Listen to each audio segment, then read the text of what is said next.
Les invitamos a escuchar Hay mucha gente buena, un programa que dirige Almudena Delgado.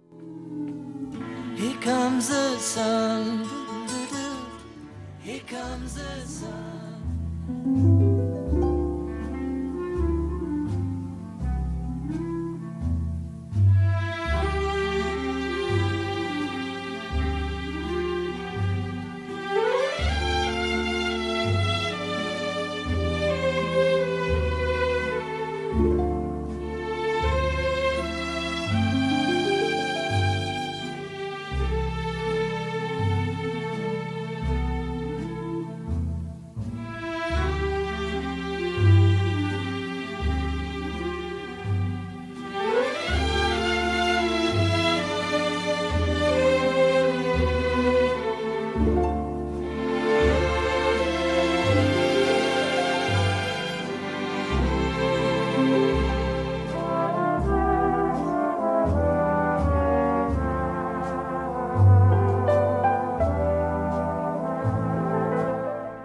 San Francisco de Asís es uno de los santos más queridos y admirados. Este año estamos celebrando un jubileo por los 800 años de su muerte y Fray Juan Pedro Ortega, de la Orden de Frailes Menores, nos ayuda a conocer mejor su vida y espiritualidad.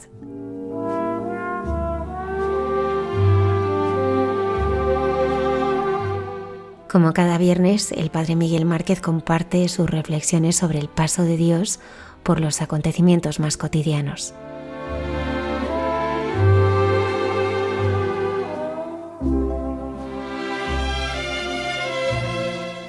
Cayetana Jairi Johnson nos presenta algunas claves para entender la destrucción de algunas ciudades del Antiguo Testamento.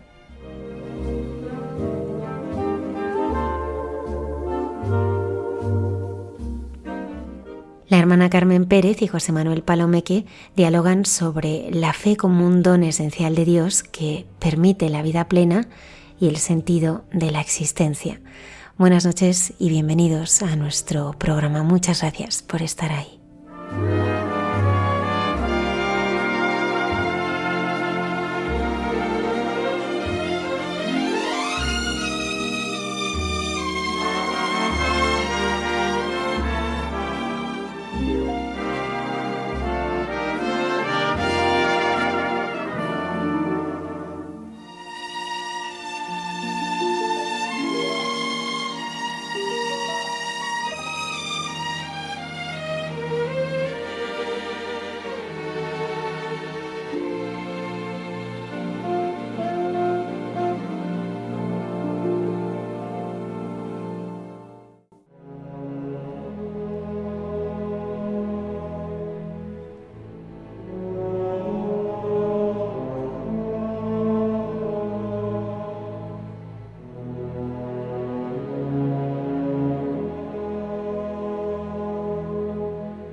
la Iglesia está celebrando un jubileo por los 800 años del fallecimiento de San Francisco de Asís.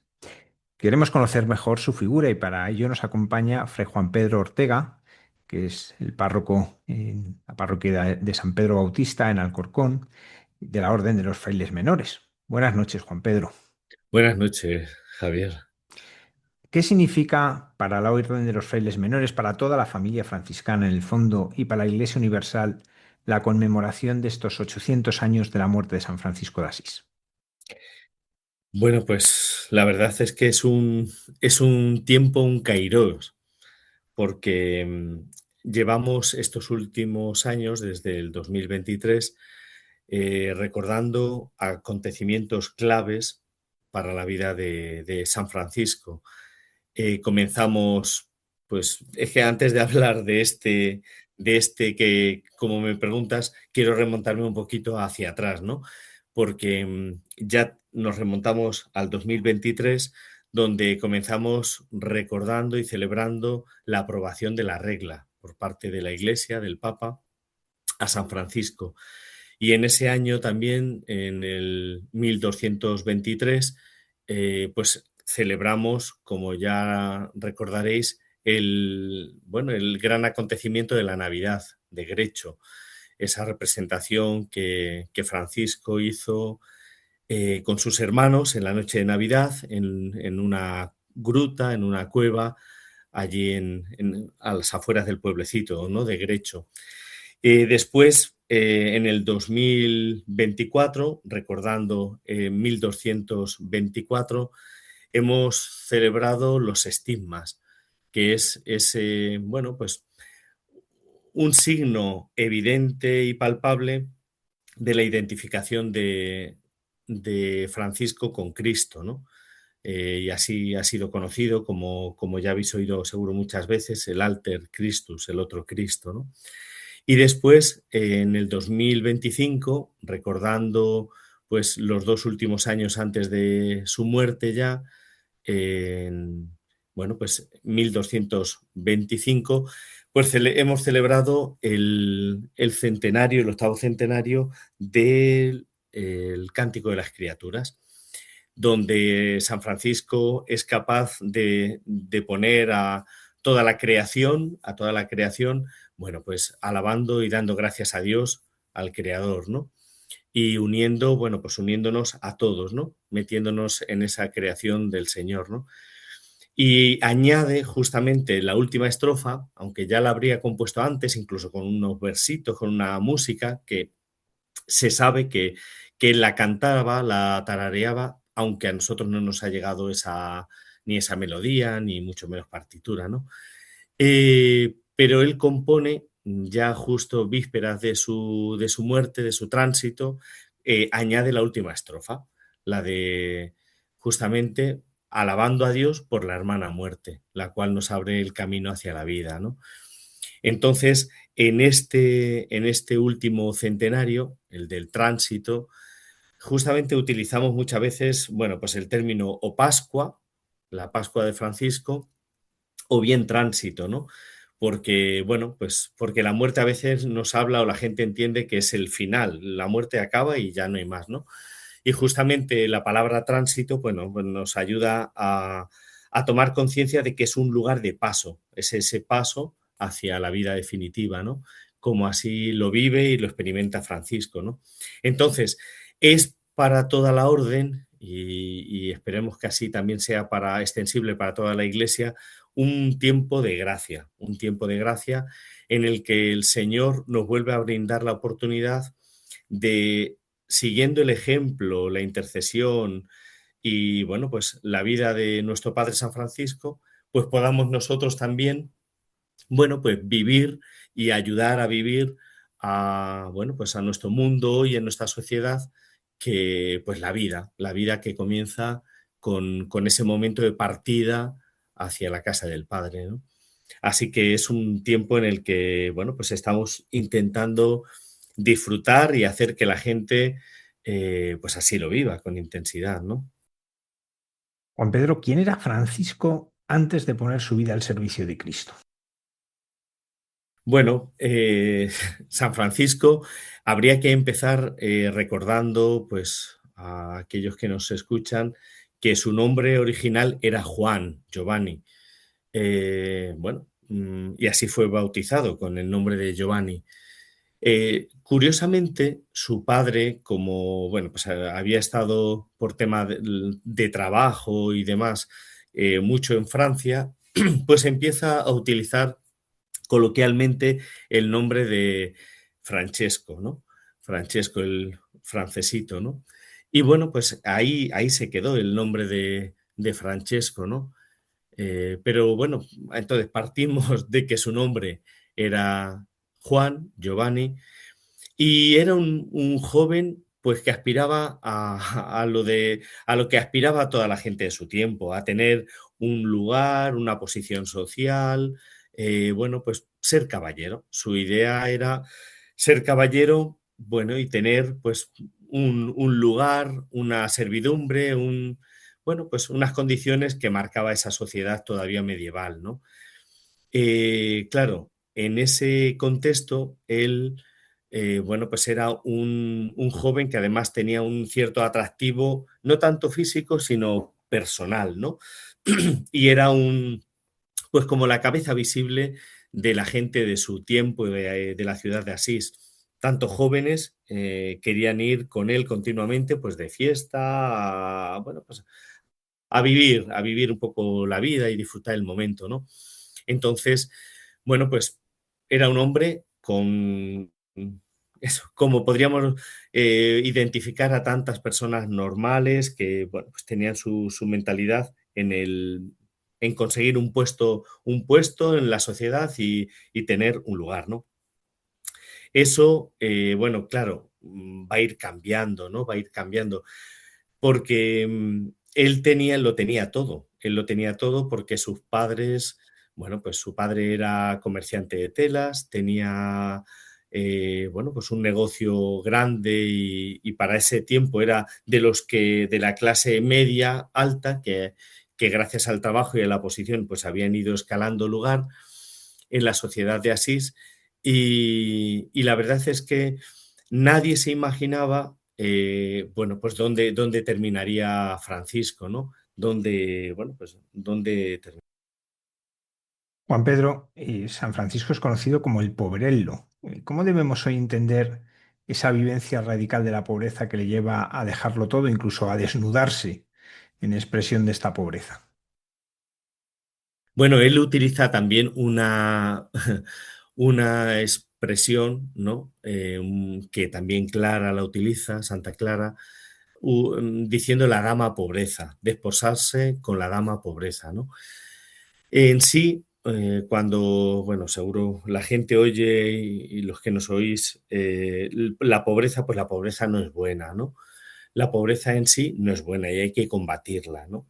Y no, pero cuando el encuentro con Cristo toca la vida de Francisco, al igual que la de Clara, porque hablar de San Francisco, bueno, pues en tantos momentos el espejo está en Clara, ¿no? Que se reflejan el uno en el otro, en la espiritualidad, pues la pobreza es ese deseo de vivir como Cristo vivió.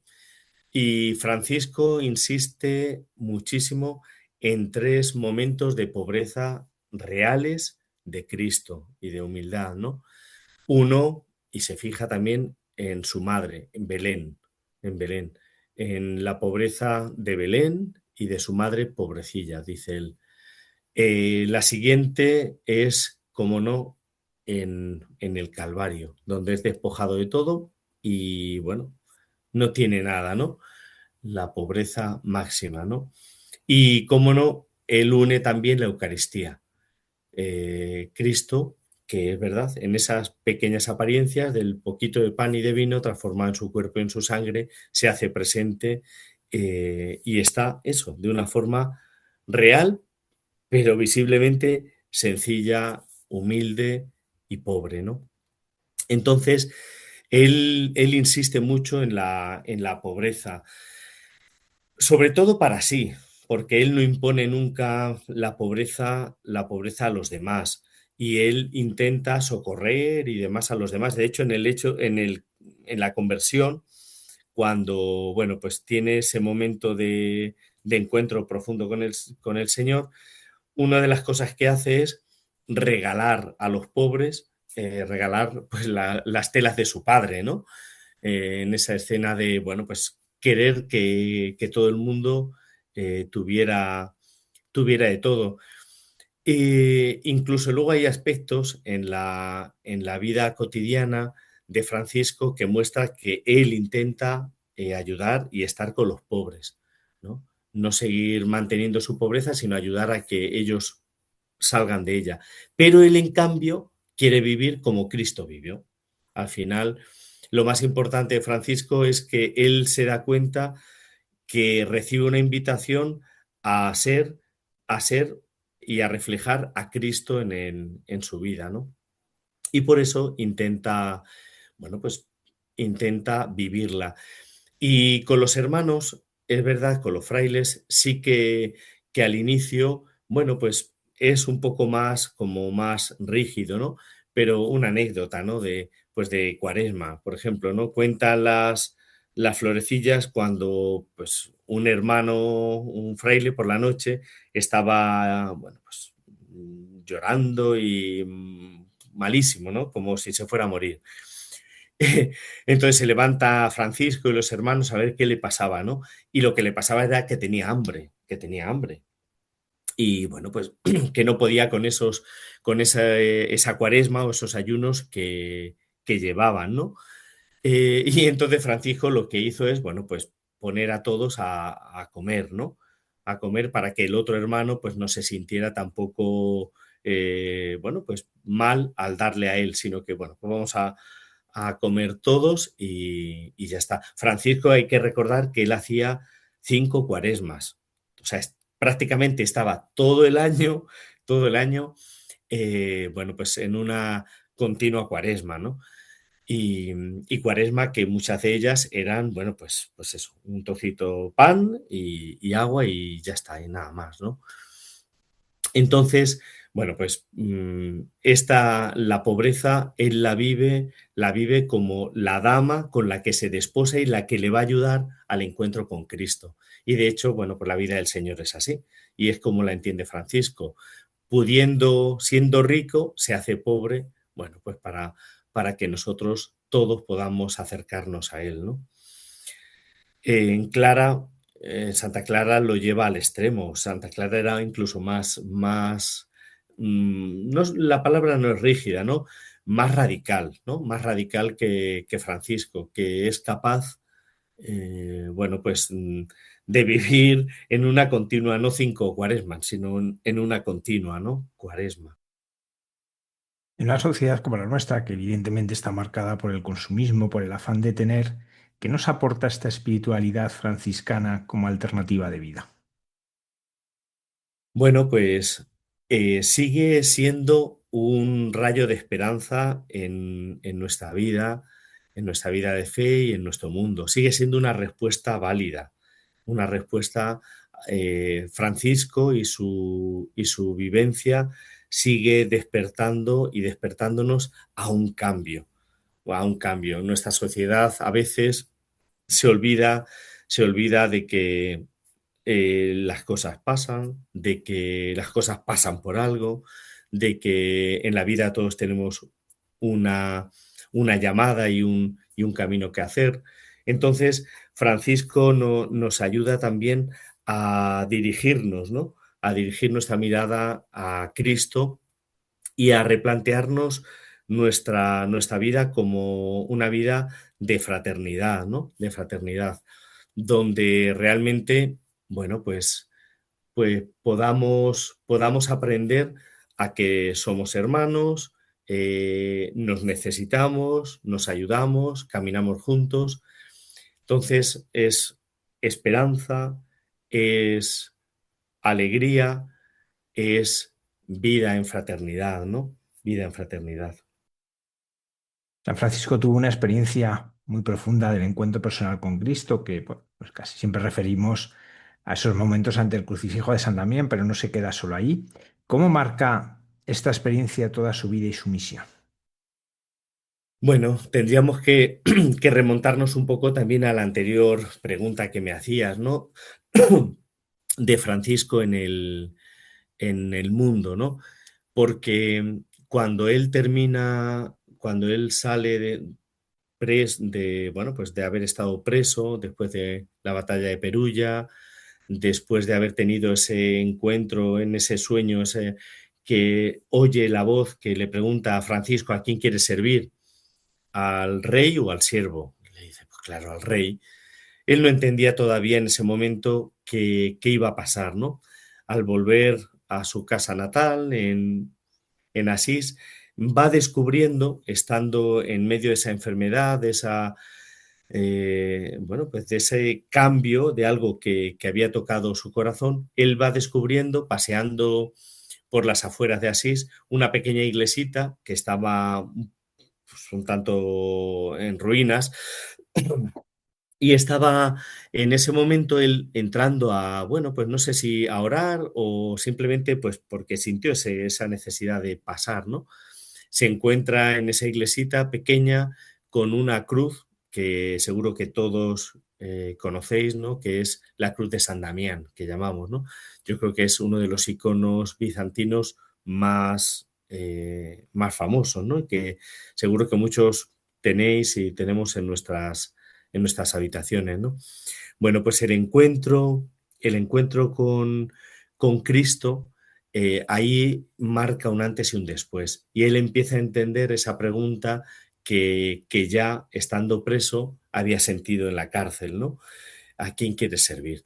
Estando ahí, él descubre que, bueno, pues primero se encuentra con Cristo solo, cuando parece que la gente, los amigos le dejan, porque le notan como que algo raro va y no se alejan. La familia no sabe qué le pasa. Entonces, cuando él está en ese estado de soledad, de indecisión, él es capaz de, al entrar en la capilla, abrir la puerta de su corazón sin darse cuenta a Cristo, que le pregunta, ¿no? Que le pregunta y le dice y le invita a Francisco, ve y repara mi iglesia.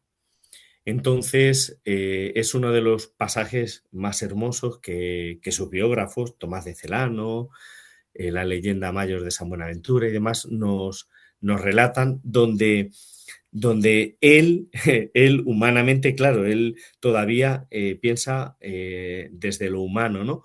Pues primero no le cuadra lo que está oyendo, o sea, que sienta que la voz de Cristo le está diciendo repara mi iglesia. Y segundo, pues que él se pone manos a la obra, lo que entiende literal, repara mi iglesia, y de hecho se pasa meses pidiendo piedras en toda la ciudad de Asís, piedras para ir bajándolas a la ladera de la ciudad donde se encuentra la iglesita de San Damián para restaurar esa capilla. Claro, casualmente, en ese tiempo, después, el Papa, en una de sus entrevistas, ¿por qué guarda ese cariño a Francisco, ¿no? En ese momento histórico también donde hay tantos movimientos, pues que, bueno, pues que querían interpretar de forma diversa, bueno, pues el Evangelio y demás. Porque el Papa tiene un sueño también en el que descubre a la Basílica de San Juan de Letrán, ¿no? Que se viene abajo y hay un pequeño hombrecillo sujetándola, ¿no? Sujetándola. Entonces, eso le sirvió al Papa para darle luego más adelante la aprobación a Francisco, ¿no? Dijo, este que vi en la visión, en ese sueño, era este hombre que ayudaba. ¿Por qué? Porque Francisco no se separa nunca de la iglesia, al contrario, lo que hace es sumar, o sea, él no juzga, él no critica, sino que él lo que hace es, bueno, pues llevar el evangelio y vivirlo. Entre paréntesis, hay una anécdota también muy bonita de Francisco en la carta a los clérigos y también en su testamento, donde él dice que cuando veía a los pobres sacerdotes, y pobres no se refería muchas veces a lo material, ¿no? Que también podría ser, pero no, se refiere a la vida interior, ¿no? No quiero ver, dice él, a nadie nada más que a Cristo cuando celebran los sacramentos, ¿no? Entonces, veo en ellos a Cristo cuando celebran y hacen presente al Señor, ¿no? Eso, claro, le da ya una altura bueno, pues grandísima, ¿no? Porque eso es lo que realmente era Francisco, ¿no? Un hombre que más allá de dividir o de crear crispación o de corregir, lo que hace es simplemente reconstruir y reconstruir desde lo poquito que él puede, ¿no? Entonces, en ese encuentro en San Damián, de hecho, lo primero que lleva es al sacerdote de esa iglesita, le lleva unas monedas. Y el sacerdote, que era de la ciudad y que sabía que, bueno, este chico está, que lo notamos que no está bien, que su familia es tal y, bueno, hay que tener cuidado. ¿Qué hace? Llevar las monedas otra vez a la familia. Dice, no, no, no, no quiero aquí dinero porque me puedo buscar problemas, ¿no? No está entendiendo nada, ¿no? Hasta que después va descubriendo bueno, pues que eso realmente, que Francisco, ¿vale? Estaba obrando el Señor. Hay un detalle también muy curioso, también en el encuentro con el Cristo de San Damián, y es el encuentro con el hermano, con el pobre. Él dice en el testamento, San Francisco, también algo bellísimo, y es que el encuentro, lo que para él era repugnante, que era el encuentro con los leprosos, ¿no? Se le tornó en dulzura de alma y de cuerpo. Bueno, nos está expresando también que Francisco, que no quería ver a los leprosos, que sabéis que en ese tiempo pues también iban tocando su campanilla para que la gente se alejara, estaba en las zonas muy alejadas de la ciudad, pues ahí él empieza a descubrir a Cristo, ¿no? Y su primera opción es restaurar la iglesita de San Damián y ir a la zona de los leprosos, bueno, pues para atenderles, lavarles y cuidarles. Y esa fue la primera tarea de aquellos hermanos que se le unieron, ¿no? Él no quería fundar nada. Pero entonces, el encuentro con Cristo, yo creo que esta noche no podríamos dejar de volver a hacer la oración que él hace ante la cruz de San Damián, ¿no?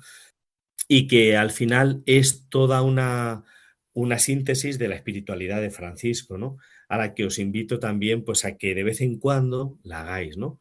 Al empezar una reunión, al empezar el día, cuando a veces las cosas no salgan del todo bien o, bueno, pues hacer la oración de Francisco ante la cruz de San Damián, que dice así: Oh alto y glorioso Dios, ilumina las tinieblas de mi corazón y dame fe recta, esperanza cierta, caridad perfecta, sentido y conocimiento, Señor, para cumplir tu santo y veraz mandamiento. No le pide dame, quítame o dame, no, no, le pide fe recta, dame esperanza cierta y caridad perfecta, central en la vida cristiana, ¿no? Y esa es la oración que brota del corazón de Francisco, ¿no? Y que él a lo largo de su vida ha intentado vivir, ¿no? Por eso estamos celebrando su tránsito, ¿no? Entonces, en ese encuentro en San Damián, bueno, pues ahí también ya el Señor le empieza a ayudar a descubrir, sin él saber nada, que en ese lugar, en esa iglesita, van a venir unas damas a desposarse con Cristo, que van a ser luego Clara y sus hermanas, ¿no? Que serán llamadas así, las damas pobres. El primer nombre de las clarisas no fueron clarisas, sino hermanas pobres, ¿no? Bueno, pues ahí ya en San Damián de verdad se va preparando ese corazón que, bueno, pues que después terminará con la estigmatización y con la identificación plena de Cristo, ¿no? Hay un momento en la vida de San Francisco, en la Quinta Cruzada, él marcha a Tierra Santa con una intención muy distinta a la de los cruzados. Y ahí ese encuentro con el sultán Malek al-Kamel que va a marcar la historia de la orden y de la Iglesia. ¿Cómo fue ese encuentro y cómo sigue vivo hoy ese encuentro en la vida de los franciscanos y de la Iglesia?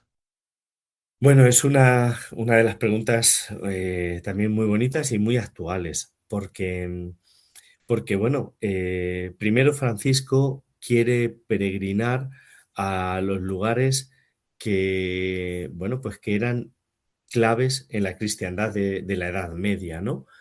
Tenemos constancia de que él va a San Juan de Letrán, donde se encuentra bueno, le recibe el Papa, y de hecho, bueno, pues delante de la basílica hay una hermosa imagen de Francisco con varios hermanos delante de la basílica de San Juan de Letrán. El segundo lugar, bueno, pues también era Tierra Santa, ¿no? Y en ese tiempo, como bien has dicho, pues era tiempo de la Quinta Cruzada, ¿no? Que ahora hablamos de ello. Y el tercer lugar, pues era también Santiago de Compostela. Por eso tenemos la tradición de que Francisco visitó tierra, bueno, también España, ¿eh? Pasa por varios lugares, entre otros Madrid. La Basílica de San Francisco el Grande recuerda una pequeña iglesita en recuerdo del paso de San Francisco, ¿no? Y visita Santiago de Compostela. Pero una de las grandes peregrinaciones, y difícil y dura, era Tierra Santa.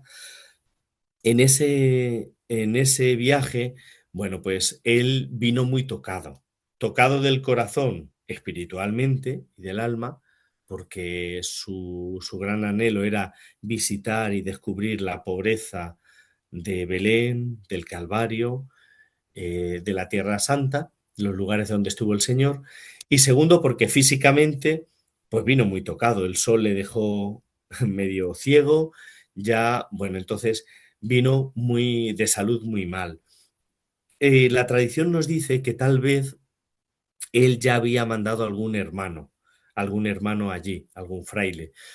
Y por eso ese hermano, bueno, pues le ayudó en el encuentro con el sultán para poder traducirle y bueno, pues hacer posible el encuentro. Y de hecho es curioso, que a lo mejor ya seguro que ya lo sabéis, que al inicio a los frailes en Tierra Santa no le llamaban franciscanos ni nada de eso, sino que le llamaban los hermanos de la cuerda, ¿no? Los hermanos de la cuerda. Y de hecho, bueno, pues así hay algunos de los documentos primeros de esos encuentros donde están firmados con los hermanos de la cuerda, ¿no? Y es algo de verdad que impresionante, ¿no? En esa época lo más normal es que a Francisco le hubieran cortado la cabeza, ¿no? No le hubieran dejado ni ver al sultán. Pero, ¿qué encontrarían en él y en los hermanos para que, bueno, pues el sultán le recibiera y encima le hiciera un regalo, que todavía se conserva en Asís, en el Sacro Convento, en la Sala de las Reliquias, se conserva un cuerno y una daga, son dos regalos que le hace el sultán a nuestro Padre San Francisco, ¿no?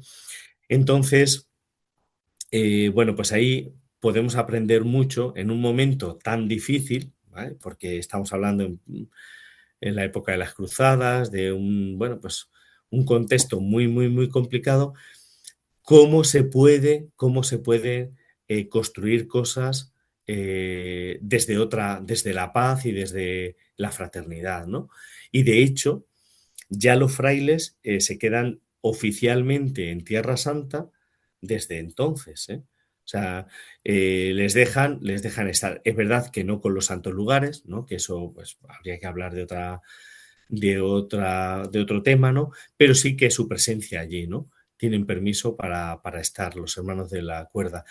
Y San Francisco también en alguna de sus cartas y demás habla de los hermanos que van entre no creyentes, sarracenos y demás, cómo comportarse, ¿no? Desde bueno, pues la concordia, desde la fraternidad, desde el servicio, desde el trabajo, sin imponer nada, simplemente pues con el testimonio de vida, ¿no? Y así ha sido porque desde entonces la orden franciscana nunca ha dejado Tierra Santa. Sabemos y tenemos constancia de que él, cierto, visitó el Santo Sepulcro y visitó Belén. son dos lugares claves que él visitó. De los demás, seguro que visitó más lugares, ¿no? Pero no hay constancia. Pero lo más importante es que al final él vino impactado. Él vino impactado. Estamos hablando de 1219. Entonces, bueno, pues cuando todavía la orden que no, pues estaba creciendo sin él saberlo, ¿no?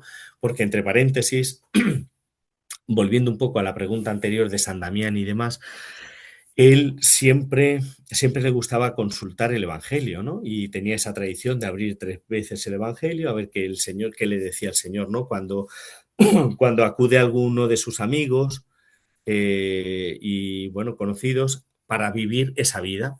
Él dice, si yo no sé qué hacer, nadie me mostraba qué debía hacer, decía él en el Testamento, ¿no? Sino que el Altísimo me reveló que debía vivir según el Santo Evangelio. Y eso hice escribir yo en pocas y simples palabras. Entonces, junto con esos primeros hermanos, que, que él no quiere fundar nada, simplemente que se le va incorporando esas personas que quieren vivir como él, ¿no? Y es lo que le llevarán al Papa. Por eso, la regla franciscana es de las últimas que se aprueban antes del Concilio Lateranense IV. ¿Por qué? Pues bueno, porque había sido aprobada verbalmente por el Papa con esas pequeñas letrillas que San Francisco había llevado, ¿no? Entonces, el encuentro con el sultán es hoy día una gran lección también de cómo, bueno, vivir nuestra vida cristiana en relación con los no creyentes o los creyentes de otras religiones, ¿no? Así que, bueno, pues esperemos que eso nos siga ayudando, ¿no? En nuestra evangelización y en nuestro saber estar, ¿no? Con esa actitud de Francisco y de los primeros hermanos.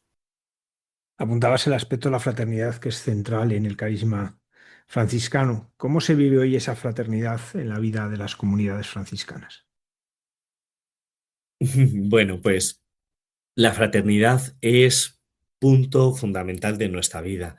Y de hecho, Francisco, en la vida, en la regla y en sus cartas y admoniciones, que las admoniciones son con esos pequeños consejos que él da a los frailes, bueno, pues la fraternidad bueno, es súper importante. No es un cuarto voto, porque no lo es, pero forma parte de nuestro carisma, ¿no? Del sentir y acoger al hermano, eso, como don recibido y gracia, ¿no? Entonces, la fraternidad nos hace no ser rivales ni ser unos más que otros, sino iguales. Y de hecho, algo que fue también algo muy peculiar de Francisco, él no quiere que, bueno, pues que entre nosotros haya más y menos, ¿no? De hecho, él utiliza otros términos, no el de superior o prior, sino guardián, que es aquel hermano que guarda o cuida a los hermanos, ministro, en este caso ministro provincial o ministro general, que la palabra ministro es servidor. Hoy día se ha devaluado todo y la gente entiende otra cosa, ¿no? Pero la palabra latina ministro es siervo, ¿no? El que sirve, ¿no? Entonces es, bueno, pues el ministro provincial, ministro general o guardián, ¿no?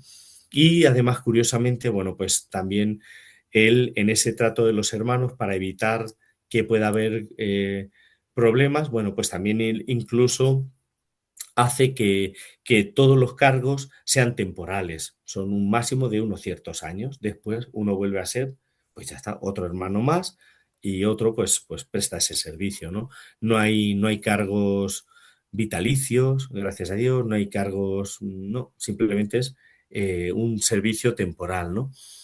Entonces, bueno, pues la fraternidad nos caracteriza porque en Francisco encontramos el hermano universal. Y aparte de esas palabras que ya hemos oído y esa definición, ¿no? Pues encontramos eh, que él ve y nos hace ver a Cristo en el hermano. Y él subraya mucho el tema de la corrección fraterna, del cuidado de los hermanos, de acoger a aquel que llama a nuestra puerta. Incluso él tiene el pasaje de la perfecta alegría, que seguro muchos recordaréis, ¿no? Que es muy duro, ¿eh? Y que tal vez lo cuenta porque le sucedió, ¿no? Eso de bueno, pues de llamar por la noche, en el invierno, con el frío, dice él, el gesto, el signo también, ¿no? La imagen, ¿no? De la túnica con carámbanos de hielo que hace sangre en las piernas de rozar, tal. O sea, en una situación tan difícil, llamar a la puerta y, bueno, pues que el hermano no te abre, te diga, somos tantos y tales que no te necesitamos, vete al lugar de los leprosos, ¿no? Bueno, pues él subraya mucho que debemos vivir como hermanos, ¿no? Como lo que somos.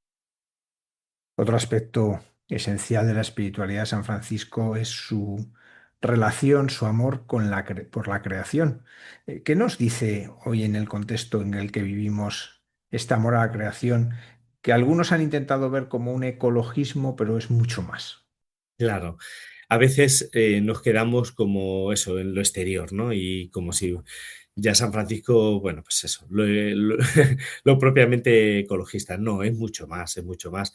Como os decía antes, cuando él compone el Cántico de las Criaturas y hace que toda la creación alabe a Dios y, bueno, se inserte en esa sinfonía grandiosa, dando gracias a Dios por la creación, ¿no? Él nos está ayudando a cuidar al hermano, que como hemos hablado antes en la fraternidad, y a cuidar lo creado. Y por eso, bueno, pues nos habla primero que toda la creación nos habla de Dios y en toda podemos descubrir esa mano de Dios que está presente, ¿no? Y que debemos de cuidar. Entonces, hoy día a veces nos quedamos solo en lo exterior o en lo puramente comercial. Él nos habla de una gratitud, de tener gratitud con el Creador y del cuidado de lo creado, el cuidado de lo creado. Y como no también de, bueno, pues de una sobriedad, ¿no? De cómo usamos también las cosas, ¿no? A veces las utilizamos sin tomar conciencia de que vendrán otros detrás o de que las cosas hay que cuidarlas, ¿no?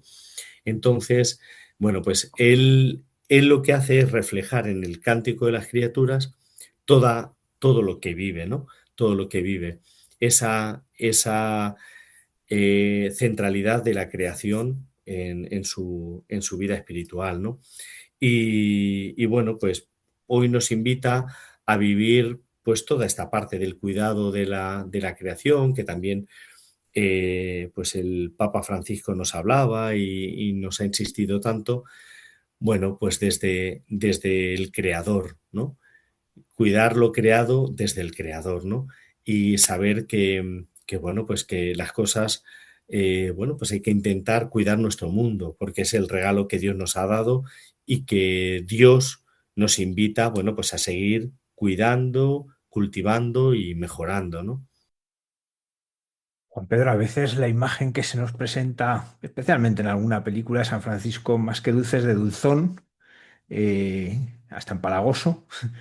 Y sin embargo, vemos en su vida que era un hombre muchas veces recio, radical en el sentido del que va a la raíz, de exigente. ¿Cómo se combinan las dos cosas? Esa dulzura y a la vez esa exigencia, esa fortaleza de carácter, a la vez que esa pobreza y esa vulnerabilidad. Bueno, pues la verdad es que sí, contemplamos en Francisco, bueno, pues una persona que tiene claro y tiene claro bueno, pues lo que siente y lo que Dios le pide, ¿no? Y cómo lo quiere llevar a cabo, pero a la vez con esa ternura y con esa mano más materna, ¿no? En el cuidado de los hermanos, en la exigencia con los demás. Bueno, realmente yo creo que es algo de los santos, porque justamente los santos en tantos otros como en Francisco descubrimos personas que han sido, bueno, pues para ellos bueno, pues como consecuentes que eran, pues muy duros, muy austeros, muy sacrificados, pero en cambio siempre con esa mirada tierna y de acogida respecto a los demás, ¿no? No queriendo imponer a los demás, bueno, pues lo que ellos viven, sino, bueno, pues desde la propuesta, ¿no? Entonces, hay pasajes también de la vida de Francisco y de las florecillas que nos invitan a descubrir esa imagen bonita y tierna de Francisco. Bueno, pues hablando y predicando a la naturaleza, disfrutando de los hermanos, riéndose, cogiendo dos palos y, bueno, pues haciendo de instrumento musical. O sea, desde esa ternura y esa sencillez que da, bueno, esa eh, infancia espiritual, ¿no? Esa infancia en cuanto desde lo sencillo, ¿no? Desde lo sencillo de los niños, ¿no? Bueno, pues a la profundidad de un Francisco que, bueno, pues que es capaz de ir llorando, llorando y diciendo, bueno, continuamente, el amor no es amado, ¿no? El amor no es amado, descubriendo que el Señor, pues bueno, pues no le aman, no le amamos como debiéramos, ¿no? Y viviendo esa radicalidad de la experiencia fuerte del Monte Alberna, ¿no? Cuando él recibe los estigmas, ¿no? Esa parte, bueno, donde se muestra un culmen, ¿no? De un camino espiritual, ¿no? Juan Pedro, antes nos hablabas de Santa Clara y su radicalidad evangélica. ¿Cómo ella influyó en el desarrollo de todo el movimiento franciscano, tanto en su vida como después en su muerte? Bueno, Santa Clara podemos decir que fue l- la otra parte del alma de Francisco que, bueno, que estaba oculta desde la oración y desde la vida de silencio y de soledad, pero que realmente fue fundamental, porque podríamos decir así en una forma coloquial que fue el paño de lágrimas, ¿no? de Francisco, fue aquella que en tantos momentos él iba a San Damián, bueno, pues a compartir con Clara, ¿no? A rezar allí ante la cruz de San Damián, aquel que había sido su encuentro profundo, ¿no? Y a compartir con ella, bueno, pues su vivencia de fe, ¿no? Entonces, eh, es importante que cuando miramos a Francisco veamos el reflejo de Clara, ¿no? Que ella le mantuvo en tantos momentos, le alentó, le confortó y bueno, pues ella no quiso nunca separarse de él, ¿no? Aun estando en la clausura y en la distancia física, ¿no? Pero no espiritual, ¿no? Porque ella cuando acude a Francisco al inicio, pues Francisco decía, ¿y qué hago yo con una joven que quiere consagrarse al Señor y dónde la llevo, no? Bueno, pues esa noche del Domingo de Ramos, víspera del Domingo de Ramos, le corta el cabello, hace su consagración a Dios en Santa María de los Ángeles y la lleva a un monasterio, ¿no? Para que, bueno, pues esté ahí un tiempo hasta que, bueno, el Señor les mostrara cómo hacer y, bueno, pues ella es la parte femenina de este carisma franciscano, ¿no? Que podríamos llamar a veces franciscano clariano, ¿no? Y que a veces seguro que habéis oído, ¿no? Entonces, Clara es la que sostiene a Francisco, la que le anima y la que en tantos momentos, pues también le conforta, ¿no? Le conforta. Eh, después de su muerte, hay un momento muy bonito, ¿no? En el que cuando muere Francisco en Santa María de los Ángeles, en una de esas cabañitas donde él estaba, los hermanos suben a Francisco a San Damián para que Clara y las hermanas se despidan de él, ¿no? Se despidan de su cuerpo, ¿no? Y yo creo que adquiere ahí Clara también esa responsabilidad no formal y no pedida por nadie, pero de ser también ese alma del carisma franciscano, ¿no? Y de hecho ella, bueno, pues animará y con su oración acompañará el proceso, ese proceso de la orden, ¿no? Al inicio, ¿no? Después, tras la muerte de Francisco. Juan Pedro, cuando uno viaja a Tierra Santa y ve a los franciscanos allí con esa presencia, como hablábamos, que se remonta a 800 años, cuando uno mira el mapa de lo que hoy es la costa oeste de Estados Unidos y México, San Francisco, Los Ángeles, San Diego, pues varias ciudades que llevan el nombre de Santa Juana, es decir, una presencia misionera en aquellos años brutal. Eh, pues uno ve una historia preciosa, pero ¿cómo es el presente de la orden franciscana? ¿Qué es ser franciscano hoy en el siglo XXI? Bueno, pues es verdad que si miramos atrás, y bien has hecho un recorrido tanto en Tierra Santa, que es la perla de las misiones, ¿no? Así le llamamos nosotros, ¿no?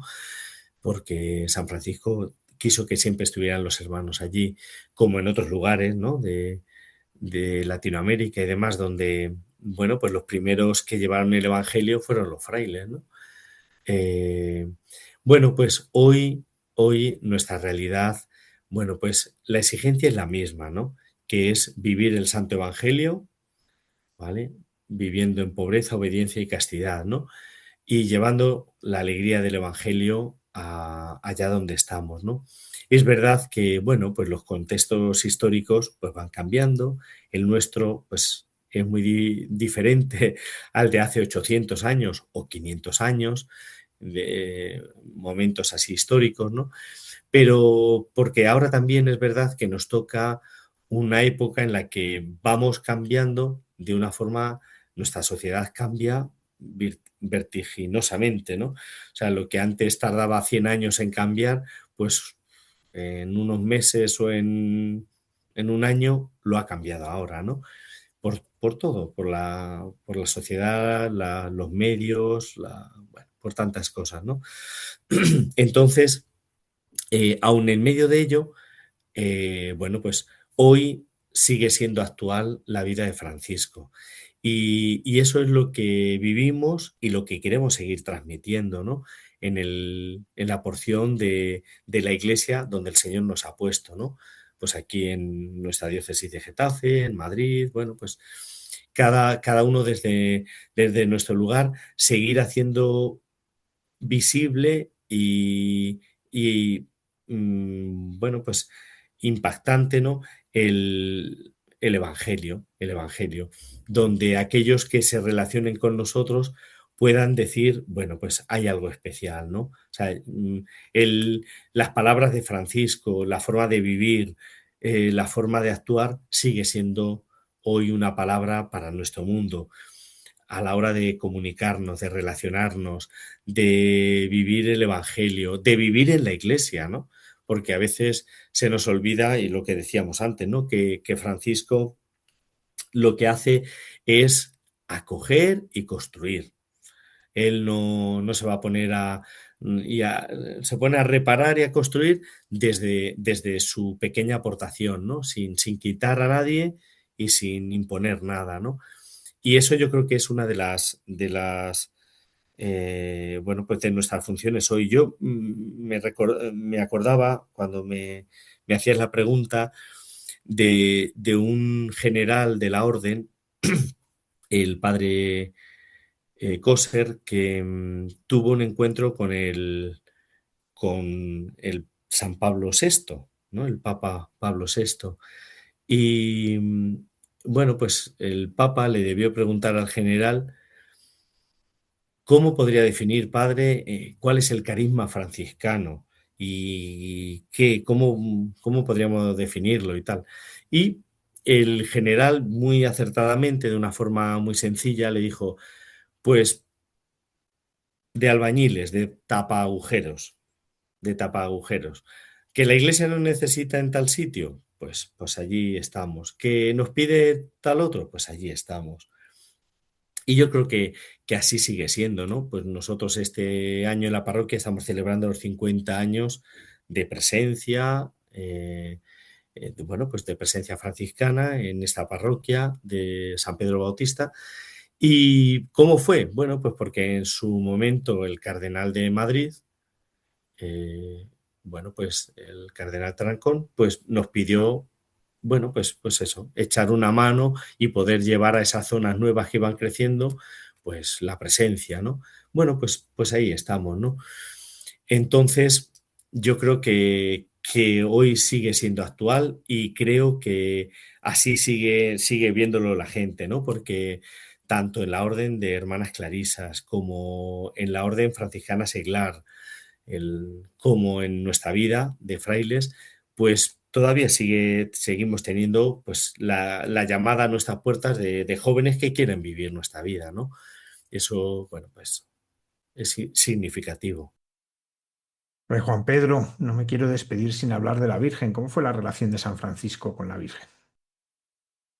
Pues una experiencia muy especial, porque unido al encuentro con la Cruz de San Damián, en la iglesita de San Damián, hay otra pequeña iglesita donde Francisco no quería que los frailes tuviéramos posesiones, que no tuviéramos nada, que, que si nos echan de un sitio, pues que recojamos nuestras cosas y nos vayamos y ya está, ¿sabes? No tener disputas ni nada, que vayamos donde la iglesia nos pida. Y en cambio, el único sitio que Francisco no quiere que los frailes dejen nunca es una iglesita que está bajo en la llanura de Asís, que todos seguro conoceréis o habréis visto la imagen, ¿no? Santa María de los Ángeles. Esa pequeña iglesita, más pequeña aún que San Damián, y eso que San Damián es pequeño, dedicada a Santa María de los Ángeles, bueno, pues él tuvo una experiencia tan fuerte en ese lugar que en torno a él construyó 12 cabañitas de palo y ahí vivían los hermanos, ¿no? Ahí vivía cada hermano y ahí fue donde, bueno, Clara se consagra, donde Francisco corta los cabellos de Clara en signo de consagración y él, la relación también con María, yo creo que va muy unida de su madre, Pica, ¿no? Que así se lo inculcó, ¿no? Y en su madre siempre descubrió esa, esa ternura que va descubriendo y después reflejando en María, ¿no? Porque en ella descubre esa madre que, bueno, pues que misericordiosamente siempre nos acoge y atiende. Y le da, y de hecho, él compone también un saludo a la bienaventurada Virgen María, que, que también ahora sí que me gustaría después leerlo, ¿no? Y, y bueno, donde él habla de que María es hecha iglesia, ¿no? Y la saluda, ¿no? Entonces, bueno, pues a mí me gustaría que en esta noche nos quedáramos con ese amor preferencial de Francisco por María, aquella que le ha acompañado y de la cual se inspira para vivir en esa pobreza, ¿no? Porque siempre que habla de pobreza, habla de los momentos de Cristo, pero siempre mete a su madre, pobrecilla, dice él, ¿no? Y pobrecilla en el sentido de, con esa ternura, ¿no? De que deja otra vida para abrazar la pobreza del Hijo de Dios.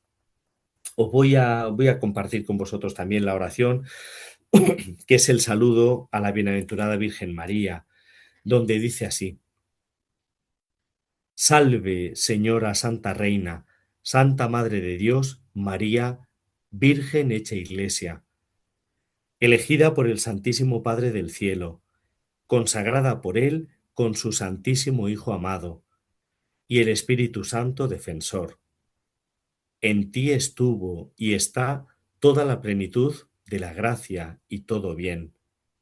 Salve, palacio de Dios, salve, tabernáculo suyo, salve, casa suya, salve, vestidura suya, salve, esclava suya, salve, madre suya, y salve todas vosotras santas virtudes que por la gracia e iluminación del Espíritu Santo sois infundidas en los corazones de los fieles, para hacerlos de infieles fieles a Dios. Bueno, pues esta es es su oración a María, que nosotros pues continuamente también leemos, ¿no? Y el amor a María pues llevó a toda la familia franciscana, como no, a creer siempre y a vivir, ¿no? Junto al pueblo de Dios, que María era inmaculada, ¿no? Y siempre ha sido la patrona y la reina de la orden franciscana, porque, bueno, pues así siempre lo vivió Francisco y así siempre la orden lo ha vivido, ¿no? Siempre la orden franciscana ha estado unida a la Inmaculada, ¿no? Y a María.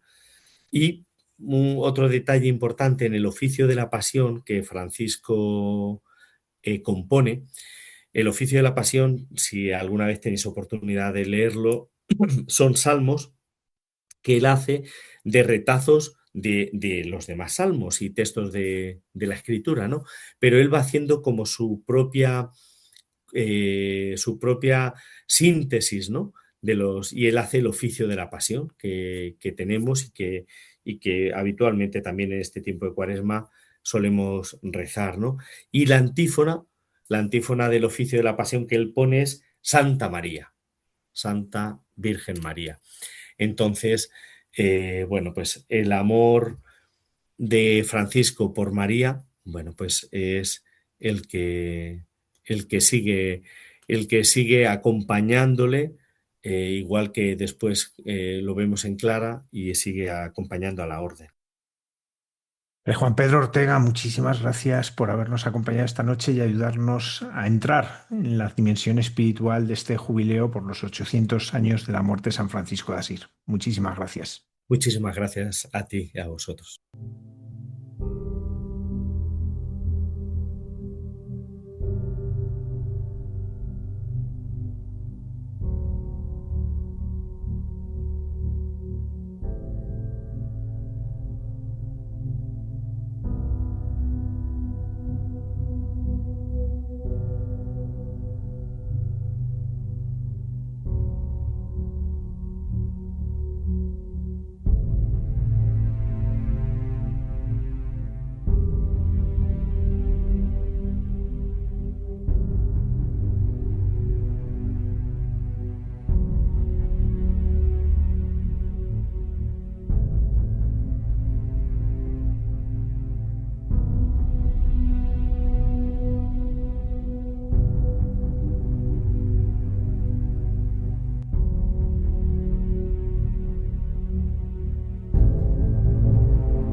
Agradecemos a Fray Juan Pedro que nos haya ayudado a conocer la rica espiritualidad de San Francisco de Asís.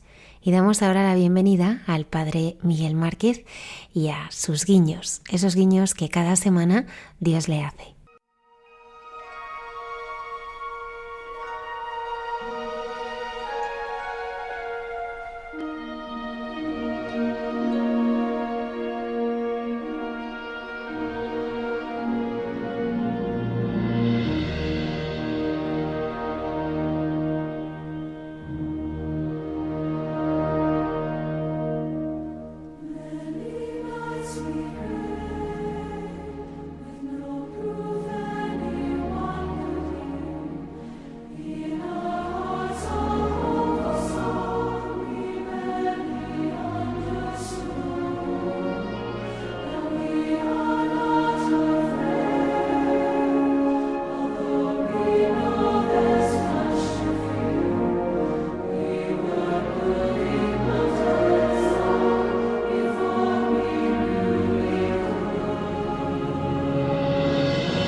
Buenas noches a todos y mucha paz a los de cerca y paz a los de lejos y paz a todos si es que los de lejos no están cerca, como de hecho lo están y como nos está cerca toda guerra y toda situación de horror como estamos viviendo y de miedo y de angustia pensando en cómo están evolucionando las cosas en comunicación con nuestros hermanos y hermanas de Medio Oriente, estando cerca de ellos y cerca de tanta gente que sufre el horror de la guerra.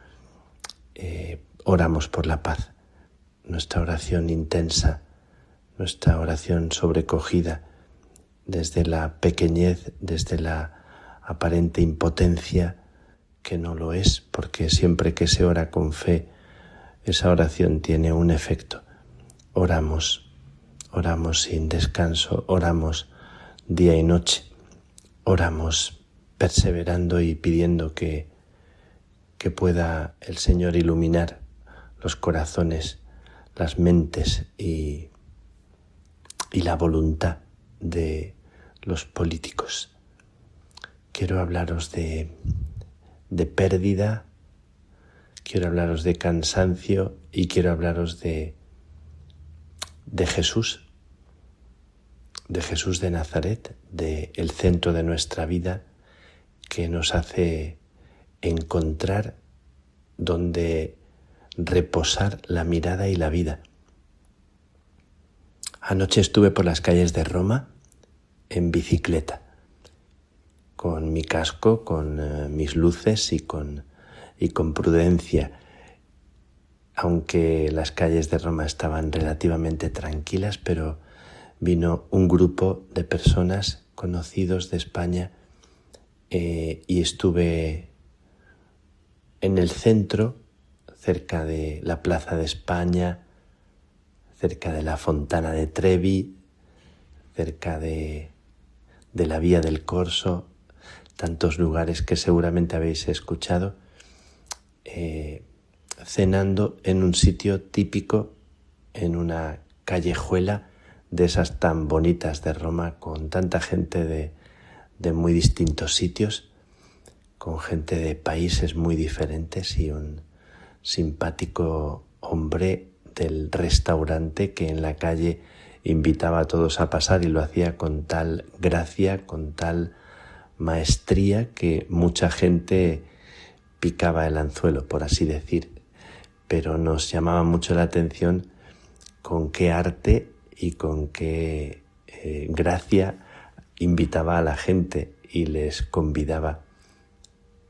Pues después de este encuentro muy agradable con estas personas de Madrid, personas de un colegio, y con los profesores, me dispuse a regresar a casa con mi bicicleta y perdí el rumbo. Incluso con el GPS no me aclaraba muy bien, pero durante un tiempo, ¿no? Como 15, 20 minutos antes de conectar el GPS, me perdí dando vueltas y vi que pasé un par de veces o 3 por el mismo sitio, como dando giros. Bueno, quiero decir que la sensación en medio de la noche, es verdad que tenemos teléfonos y tenemos cualquier posibilidad de conectar, que no estamos perdidos y que hay algo de dinero en el bolsillo. No estamos tan perdidos, pero una sensación curiosa en la noche de estar perdido, esa sensación que he experimentado otras veces cuando pierdes la orientación, cuando no sabes dónde hay un punto de referencia o un edificio, un lugar, donde está el norte, el sur, hasta que encuentras una referencia que te hace poder conectar y poder ubicarte, descubrir otra vez las coordenadas. Bueno, pero esa sensación que alguna vez, ayer mismo me vino otra vez, de cuando estás perdido, qué sensación de desorientación, pero sobre todo de una cierta soledad interior, cuando necesitas como una mano amiga, una referencia o alguien que te diga es por allí, es por allá, porque a cualquier persona que preguntas enseguida te orientan, te dicen hacia allá. De hecho, cuando estaba perdido se me ocurrió preguntar por la Plaza de España y alguien en inglés me dijo por allá. Y según indicó, según me hizo referencia, vi que al fondo estaba la Trinità in Montorio, la iglesia, famosa iglesia al final de la escalinata. Entonces ya en ese momento me orienté, me di cuenta. Bueno, estar perdido y en la noche como qué sensación de la necesidad que tenemos de encontrar referencias, de encontrar orientación, de encontrar un dedo que señale hacia dónde ir, una dirección, y más que todo como un refugio, una presencia amiga, una palabra que nos arrope. Recuerdo hace muchos años que hice un viaje caminando, como tantos viajes, andando por las montañas, y se me ocurrió ir a las Batuecas caminando por las montañas y hacer la bajada desde una montaña de la Peña de Francia hacia las Batuecas. En esa noche se me hizo la noche en las montañas, en un lugar que se llama Los Puertitos, en lo alto de la montaña. Bueno, allí saqué mi saco de dormir y la ropa que tenía me la puse toda porque hacía frío y estaba en una montaña sin saber muy bien.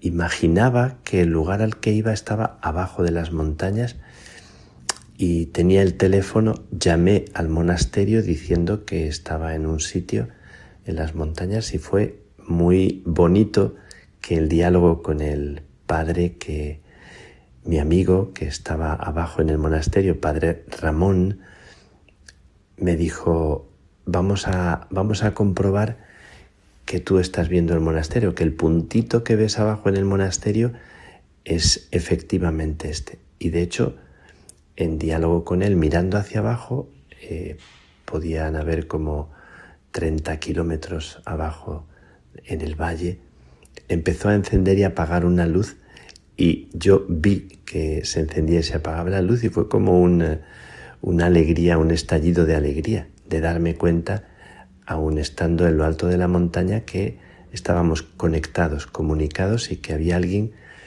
con el que la referencia estaba clara. Bueno, pues fue una alegría profunda cuando estamos perdidos y encontramos una referencia, una luz en la noche, como decimos siempre, una luz en la noche cuando estamos perdidos, nos hace otra vez reencontrar como esa alegría de saber hacia dónde vamos, o de saber que alguien nos espera, o de saber que alguien está ahí.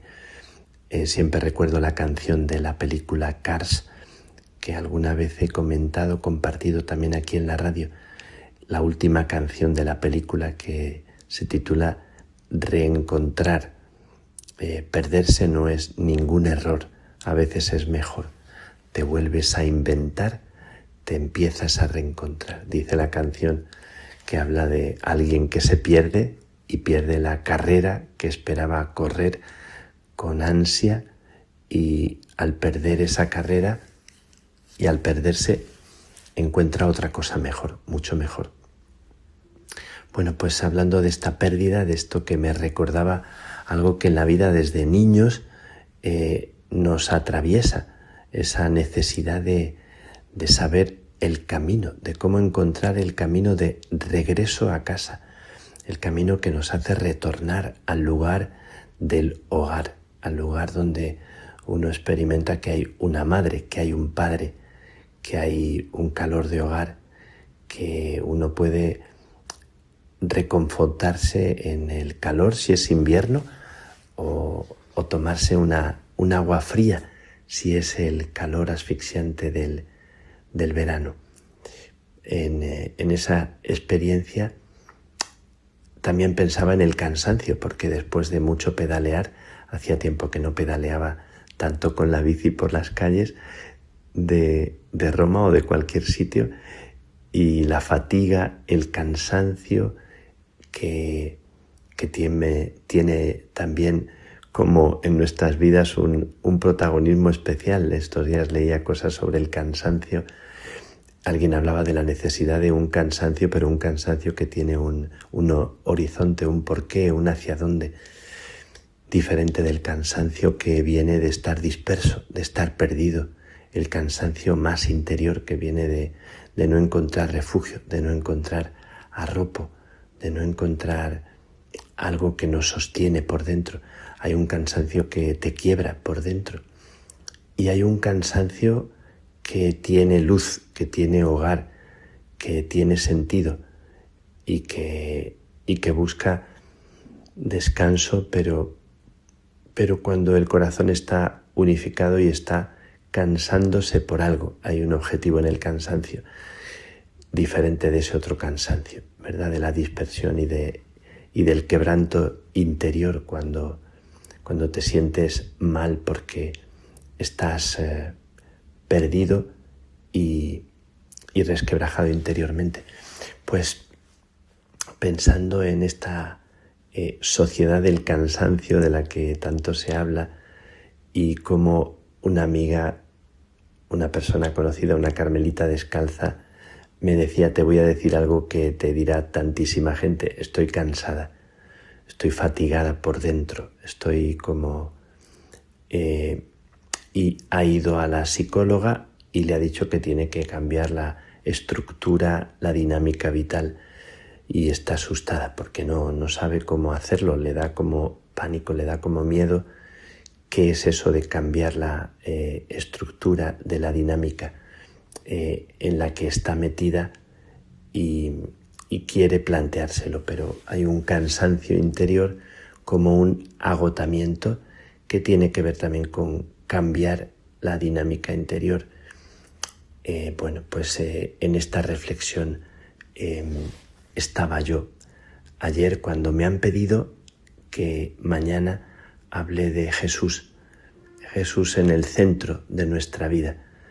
Y justo me viene al pelo, me viene justo en este momento la reflexión sobre Jesús como el centro de nuestra vida, como la referencia, como el norte, como aquel que nos hace encontrarnos, aquel que nos busca y nos busca porque Él es el que tiene también necesidad de nosotros, y Él es el que sale a nuestro encuentro en tantos momentos. Yo podría decir que esta ha sido mi experiencia vital en la vida, la experiencia de alegría más profunda que yo he tenido en mi historia es esta de ser encontrado por Jesús, por su mirada. Y cuando me han pedido esta conferencia mañana para el Carmelo Seglar italiano, de repente me ha venido al corazón como una alegría especial, una alegría muy grande de tener que hablar de Cristo, de Jesús.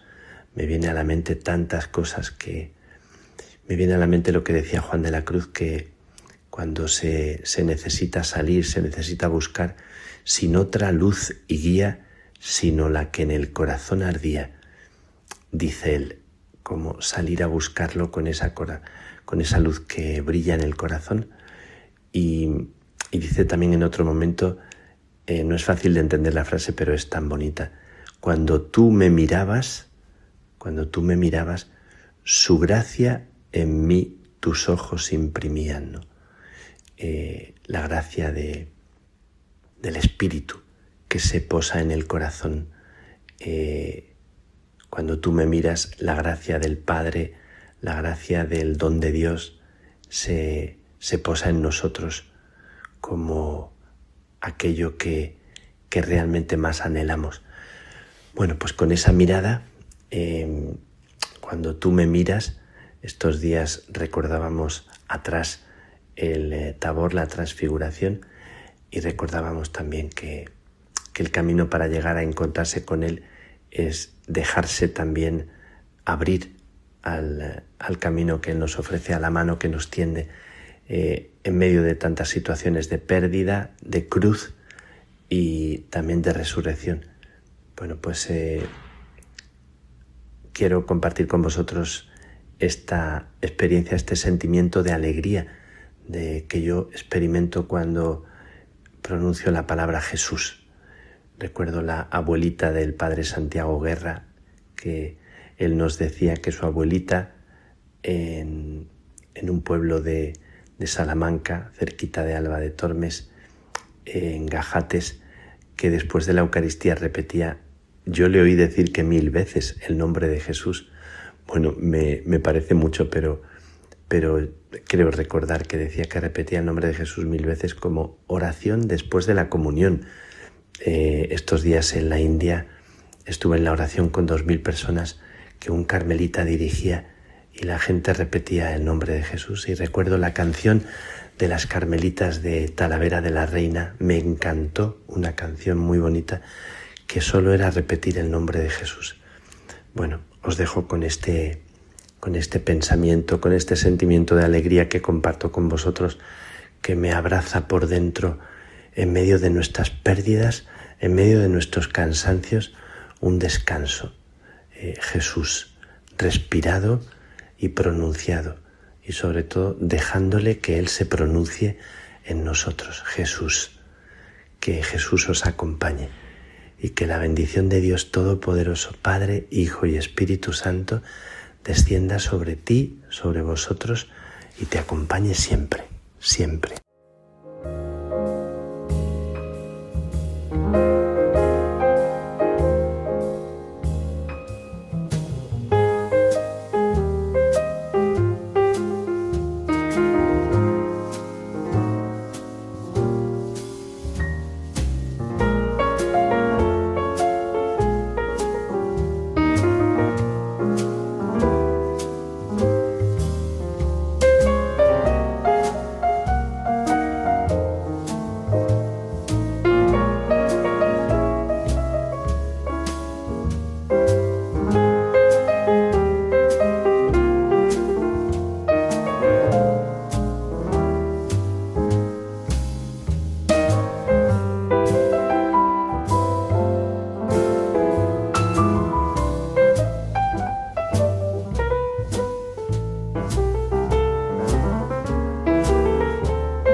Cayetana Jairi Johnson nos presenta algunos episodios desconcertantes que nos presenta la Sagrada Escritura en Jesús en su tierra.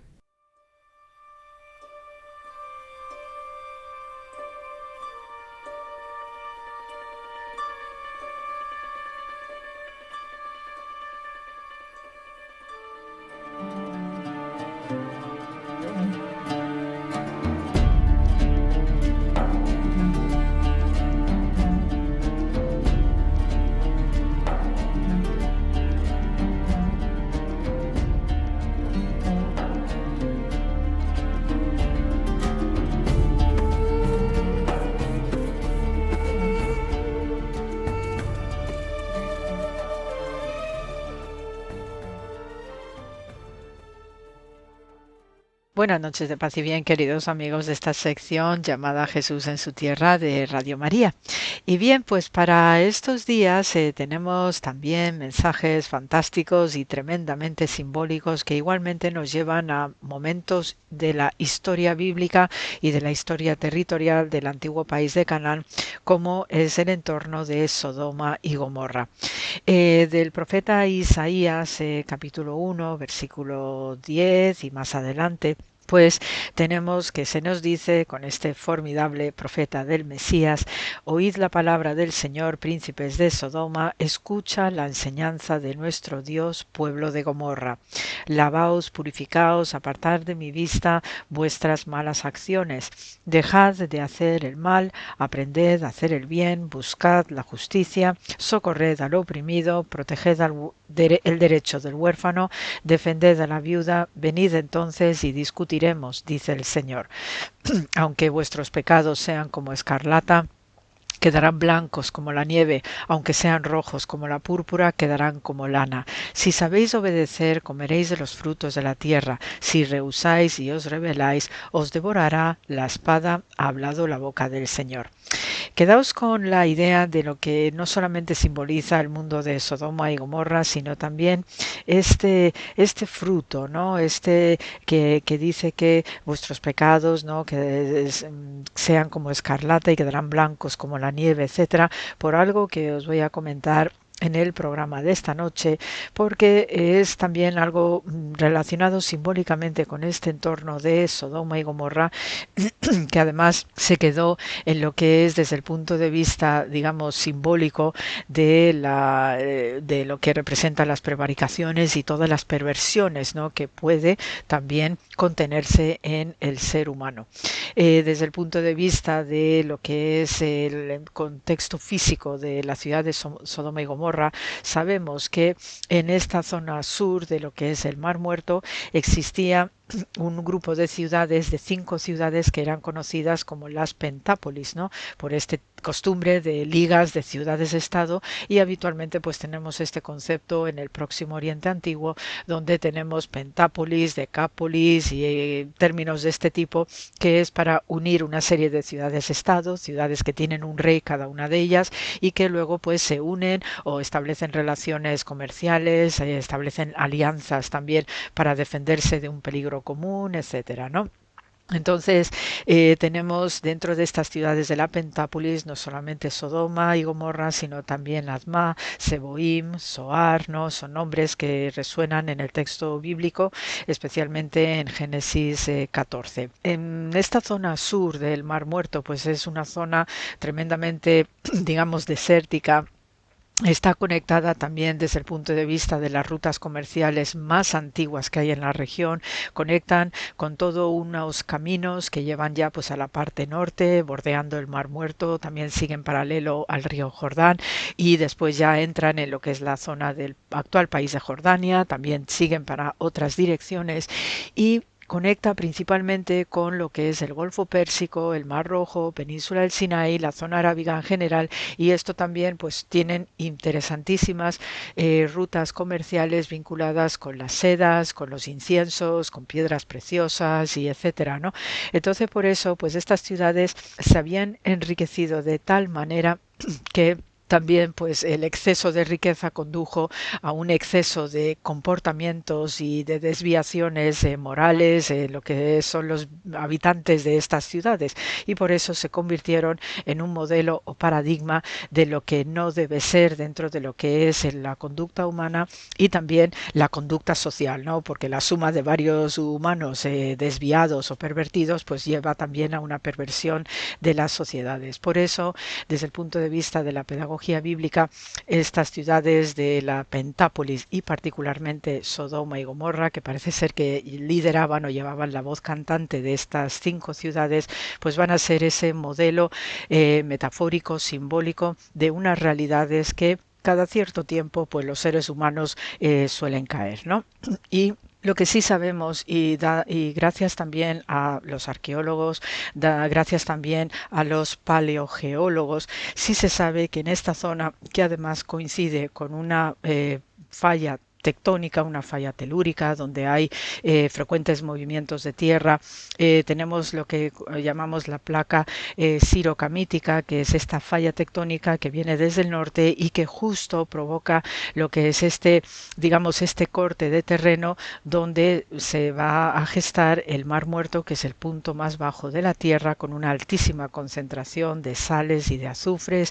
Y ahora justo ya desde un tiempo para acá pues hay una parte sur del Mar Muerto que realmente se está hundiendo porque el terreno se mueve y está creando auténticos socavones. Con todos estos estudios geológicos actuales, pues coincide perfectamente con fenómenos que se pudieron dar en el pasado, y sí sabemos que alrededor de la llegada del patriarca Abraham a Canaán y todo este itinerario que también sigue hacia el sur, el patriarca Abraham, donde va a tener sus tradiciones o su vida alrededor de Hebrón, pues sabemos que algún acontecimiento desde el punto de vista telúrico se debió dar por todos los análisis geológicos o paleogeológicos que se han dado, y hubo un gran terremoto con diversas explosiones de minerales, entre ellas el azufre, que tiene un olor muy potente cuando se calienta esa zona, y por lo visto se tragó a las 5 ciudades de golpe. Entonces ya os digo que diversas prospecciones y diversos trabajos arqueológicos pues han encontrado algunos restos de la antigua Sodoma. Del resto hay escasa huella, y por eso pues sabiendo todos estos procesos geológicos y terremotos, pues se cree que realmente fue una catástrofe lo sumamente fuerte como para que se quede en el imaginario simbólico, religioso o mítico de las gentes del lugar. Y por eso el contexto del patriarca Abraham, cuando llega allí y está en Mamre, ¿no? Está allí en su jaima y recibe a estos 3 ilustres visitantes, y entonces le dicen que es que vienen a destruir Sodoma y Gomorra y en el conjunto todas estas ciudades, pues probablemente el patriarca pues fuera testigo de todos estos movimientos que desde la mentalidad de los antiguos ya se interpretaban como castigos divinos según qué es lo que estaba pasando entre los habitantes. Y sabiendo que la fama y reputación de estos habitantes de la Pentápolis era un auténtico desastre, era vergonzoso a ojos de otras gentes que vivían vecina, pues inmediatamente la destrucción masiva por parte de la tierra a través de estos terremotos, y que se tragó literalmente a estas 5 ciudades, pues tenían muy claro los habitantes de la zona que era fruto de un castigo divino por las prevaricaciones, las perversiones que se daban en esta ciudad. Y tanto es así que también en la literatura bíblica vemos que Abraham está regateando con Dios a ver si por lo menos no pues puede perdonar a alguna de estas ciudades si encontrara al menos 10 personas justas, ¿no? Esto también muestra lo que es la misericordia del patriarca Abraham, ¿no? Que aún así, a pesar de que sabe lo que es esa ciudad, y de hecho su sobrino Lot, ¿no? Pues está viviendo allí con su familia, pues claro, siente la aprensión de que, bueno, si Dios va a destruir estas ciudades de perdición, pues claro, ahí tiene a su familia, ¿no? Entonces se siente interpelado de conseguir, por lo menos de Dios, que haya algún tipo de escape o de perdón para que su pariente Lot Lot no fallezca. Entonces, por eso, pues al preguntar en este negocio que hace Abraham con Dios, si existieran 10 personas justas, pues se lograse salvar la ciudad, pues ve que con la familia de Lot no se cumple, ¿no? Que a duras penas tiene a la esposa, a sus hijas y no pasa de allí. Entonces por eso pues la angustia de Abraham es considerable. También pues obviamente hay esta misericordia de Dios que está leyendo perfectamente la intención del patriarca Abraham, manda a sus ángeles que según la tradición son Miguel y Gabriel. Entonces, estos dos ángeles son inseparables en estas acciones tan contundentes de Dios y logran sacar a Lot y a la familia, ¿no? Y ya, bueno, pues va a venir a continuación, pues esta pequeña desobediencia que tiene la esposa de Lot hasta tal punto que se convertirá en una estatua de sal, ¿no? Y por ello también, pues nos ha quedado en la zona la doble tradición de la mujer de Lot, convertida en estatua de sal, tanto en la orilla jordana como en la orilla israelí, ¿no? Entonces uno cuando visita la zona pues ve estas dos estatuas y también pues te da ese ambiente y tú puedes imaginar qué pudo haber estado pasando, ¿no? Curiosamente, en este regateo que hace Abraham con Dios acerca de si existieran 10 personas justas, pues también nos dice mucho acerca de lo que es algo muy clave en el judaísmo, que es que para que haya la congregación sinagogal tiene que haber un mínimo de 10 varones, ¿no? Es lo que conocemos como el minyan. Entonces esto también pues es una idea que ya está flotando en el ambiente y que ilustra mucho pues estos contenidos judíos de primera magnitud, ¿no? Luego pues hay una serie de leyendas o de historias relacionadas con lo que son estas ciudades y digamos que hay una serie de nombres propios de reyes que están liderando la región, estas ciudades, y estos nombres pues también hay juegos de palabras y de letras que nos indican por la etimología de los nombres de estos reyes que la mayoría pues están relacionados con la mentira, ¿no? Entonces pues tenemos como nombres el mayor mentiroso, ¿no? Sheker, luego tenemos Rav Sheker, el maestro de la mentira, tenemos Rav Naval, que es el maestro de la vileza, también tenemos Rav Masterdin, que es el principal pervertidor de la ley, y así sucesivamente, ¿no? O sea que esto también, pues dentro de la tradición rabínica, pues se indica, ¿no? Acerca de estos nombres principales que hay en las ciudades. Una cosa muy curiosa que se da dentro de lo que es el entorno, digamos, físico de la región, hay un fruto que se conoce como la manzana de Sodoma y también recibe otro nombre como la manzana del Mar Muerto, ¿no? Y por lo visto, este fruto tan curioso, pues está ampliamente descrito en Flavio Josefo, en las guerras judías, también en las historias de Tácito, y parece ser que es un fruto de apariencia hermosa en el exterior, pero que se convierte en humo y cenizas al ser arrancado con las manos.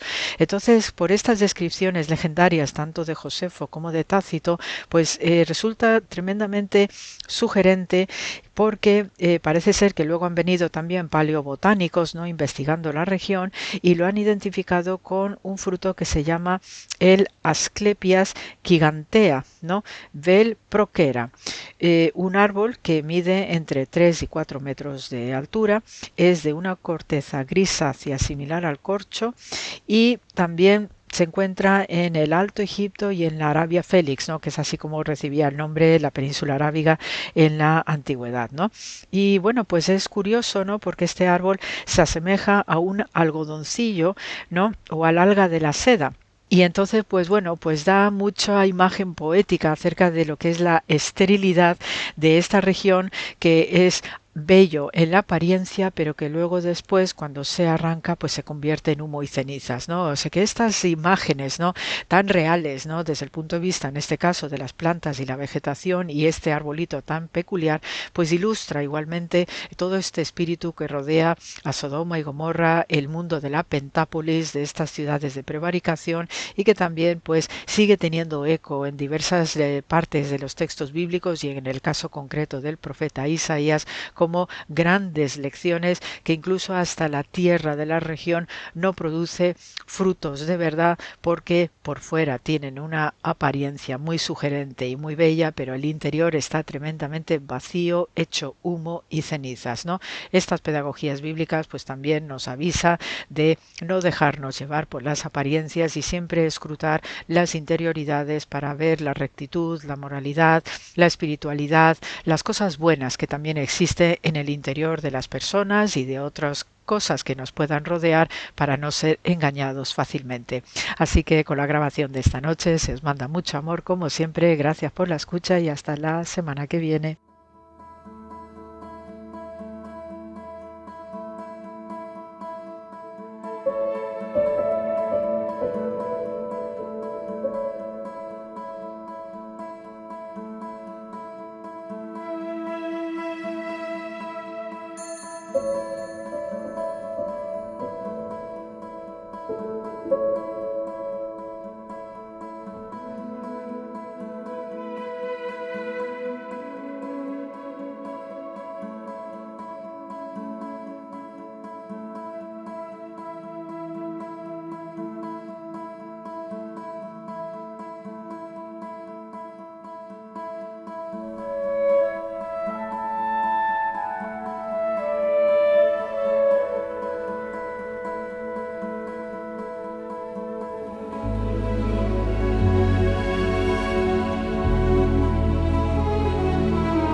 Y sobre la fe como un don esencial de Dios trata el diálogo de esta noche de la hermana Carmen Pérez y José Manuel Palomeque en Entre tú y yo.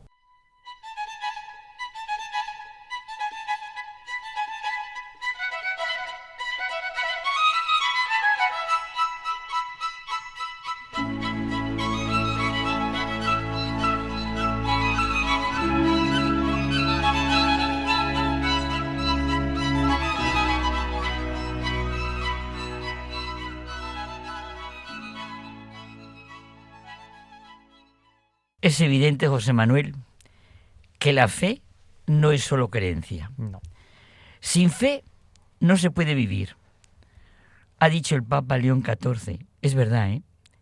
La fe es un don esencial de Dios que permite la vida plena y el sentido de la existencia, en contraposición a la enfermedad del cansancio y la desilusión que se extiende en el mundo actual y que a menudo lleva a valorar el placer, el dinero, el poder por encima de los valores espirituales. El Papa ha abordado la fe de varias maneras, enfatizando que esta, como decíamos, no es solo creencia, sino que es una forma de vida que implica entrega y acción, como el amor hasta la cruz que mostró Jesús. La fe verdadera transforma la vida, cambia nuestro horizonte, cura los miedos y angustias, se arriesga por el bien común, se abre a la compasión y nos conecta con la gracia de Dios. Subraya el Papa también la importancia del discernimiento para vivir la fe en las pequeñas elecciones diarias, en el aquí y en el ahora, del amor fraterno y de la unidad de la Iglesia, incluso en medio de las dificultades. La fe auténtica es aquello que se convierte en criterio de vida diaria, capaz de inspirar decisiones difíciles, de vencer el egoísmo y de sostener el compromiso por el bien común, la paz y la justicia. Cuando la fe es verdadera, se confirma nuestra esperanza En medio del dolor, la enfermedad, los problemas familiares y la soledad, Jesús nos recuerda que la fe auténtica nunca defrauda. No es suficiente profesar la fe con los labios. Nuestra fe es auténtica cuando abarca toda nuestra vida. Evidentemente, la fe es experiencia diaria. Comentábamos un día tú y yo esto. San John Henry Newman nos enseña que si hemos aceptado la verdad de Cristo y nos hemos comprometido con Él, no puede haber separación entre lo que creemos y lo que vivimos. Mira, José Manuel, comentaban unas personas que lo que decimos en cuestiones importantes sobre nuestra fe muchas veces constituye más bien una pantalla oscurecedora que una luz.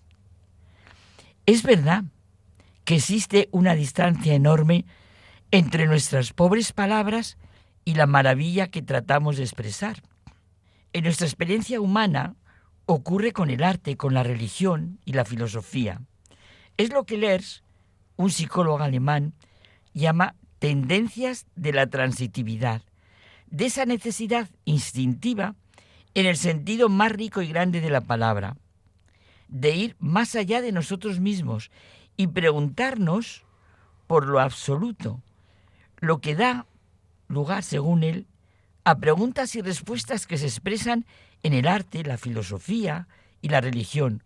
Bueno, o en análisis de la conciencia de Víctor Frank, profesor mundialmente conocido por su obra El hombre en busca de sentido. Un médico que crea su propia escuela en el campo de la psiquiatría y a la que llama logoterapia.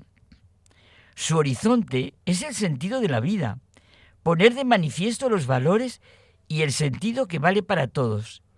Y esto solo se explica por la creencia en un solo Dios.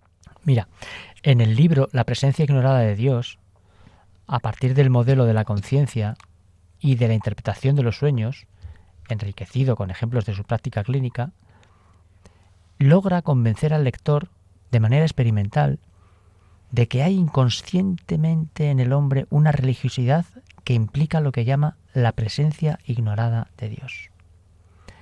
Enraizado en este planteamiento están las cuestiones importantes sobre nuestra fe, y que al expresarnos no seamos pantallas oscurecedoras, sino llenas de luz para nuestra vida diaria, nuestros problemas, nuestras dificultades. Es verdad que hay un silencio además bueno al que aspiramos cuando necesitamos encontrarnos con Dios en la soledad y en la oración, pero después también necesitamos expresarlo mediante palabras, actitudes, gestos, acciones, como ocurre con el sentido de la belleza.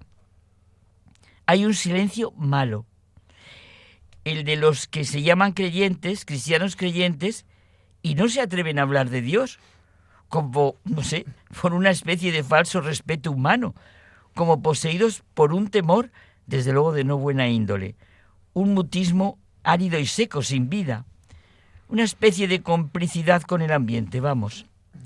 Hay que romper este silencio. Tenemos que ser testigos de Dios. Hablar de Dios es hablarnos a nosotros mismos, tanto como a los demás. Es verdad que hay que dar testimonio de la propia experiencia, porque lo esencial es el encuentro personal de cada uno de nosotros con Dios, ese encuentro que hemos tenido y tenemos con Dios. Lo que esa experiencia tiene de indudable, de maravillosa. Bueno, conocemos a los grandes testigos de los que está llena la historia del cristianismo. Mira, hay un pensador francés del siglo XX, André Froissart, un gran amigo, por cierto, de San Juan Pablo II, que escribe su experiencia en un título, bueno, en un libro que, vamos, el título ya nos abre el horizonte. Dios existe, yo me lo encontré. Después de haber pasado de ser totalmente ateo, al entrar un día en una iglesia, encontró a Dios. Para él fue la evidencia más indudable de todas. Dios nos desconcierta, nos rebasa, nos desborda. Sus caminos no son los nuestros. Su justicia, afortunadamente, no es nuestra justicia. No se atiene a nuestros esquemas ni a nuestros planes, pero nos ama. Sí. Mira, San Agustín expresa que Dios es más cercano y fundamental para el ser humano que el propio yo, y que se le puede encontrar al volver al corazón, al regresar a la propia interioridad, para descubrir la verdad y la presencia de Cristo. La experiencia mejor con la que podemos abrirnos al mundo es que Dios es más interior a nosotros que nosotros mismos. Él nos ha creado y llamado a la vida. Ni siquiera los que no reconocen la faz de Dios en ninguna de sus expresiones dejan de tener alguna experiencia de ello, que es lo que antes comentábamos tú y yo. Por eso nuestra tarea es preguntar en qué se basa nuestra fe en Dios, en qué se apoya, si sigue realmente en pie. Sí, el interrogante fundamental acerca del sentido de mi vida es sencillamente Dios que me ama infinitamente más que yo a mí mismo. Él justifica todo en lo que creo y compromete mi existencia. Oye, pero si Dios no existe, ¿pero qué sentido tiene todo? Ciertamente se da todo un orden de relaciones entre el Dios vivo y yo. Estamos en un mundo en el que por nuestra libertad, por nuestras decisiones, estamos rodeados de pobres y ramplonas ilusiones, de mentira, del bien y del mal que hacemos, de lo que sentimos en nuestra vida, muchas veces como si las cosas no estuvieran en su sitio. Tengo que encontrar la auténtica jerarquía de valores y volver a poner en mi vida a Dios en su puesto y a las criaturas en el suyo. Enderezar esa especie de deformación que me impide vivir como hijo, lleno de confianza en mi Padre Dios, de la fe, la esperanza y el amor. Lo peor para mí, para todos, sustituir a Dios por ídolos, por placeres, por ambiciones, por intereses no sanos. Mi opción en la vida no es algo sobreañadido desde fuera, sino la realidad que las gobierna en su profundidad más radical. Realizar esto, quizá pobremente, débilmente, humildemente, sí, pero siempre en la medida de mis posibilidades y de mis fuerzas, aunque ya lo sabemos, que todo lo puedo en aquel que me conforta, todo lo puedo en Él. Su gracia nos basta y no nos falta nunca. Y Carmen, aquí se da, en ese sentido, la auténtica revolución. Es lo que nos dice Cristo cuando se nos presenta como el camino, la verdad y la vida. Es decir, el que nos revela el auténtico sentido de la existencia humana. Mira, la clave para San Henry Newman no son tanto cuáles son los argumentos a favor de la fe, sino más bien cuáles son los factores personales que mueven de hecho a alguien, en concreto, a cada uno, a creer o no creer. Es fenomenal esto de John Henry Newman, pero fenomenal. La fe es la respuesta personal del ser humano al encuentro con Dios. Un don que se apoya en la razón y que a su vez orienta la vida hacia el amor y la verdad, que no es una cuestión de imposición, sino de propuesta y testimonio, donde la inteligencia y el amor se entrelazan para dar sentido a la existencia y construir una sociedad justa y humana. Sí, la fe es mucho más que una creencia. Sin duda.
Nos despedimos hasta el próximo programa en el que regresaremos con nuevos contenidos. Ya sabéis que podéis descargaros nuestros podcasts en la página web de Radio María y escribirnos a la dirección de correo muchagentebuena@radiomaria.es.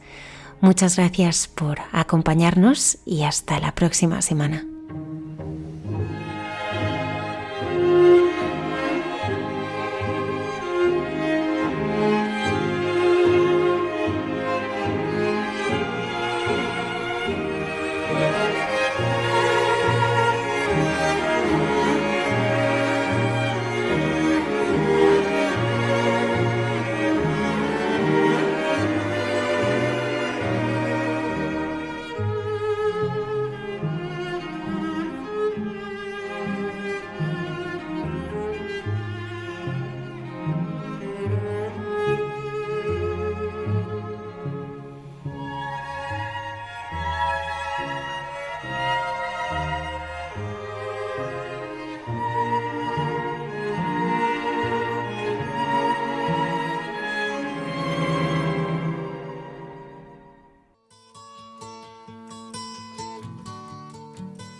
Han escuchado en Radio María Hay mucha gente buena, un programa que dirige Almudena Delgado.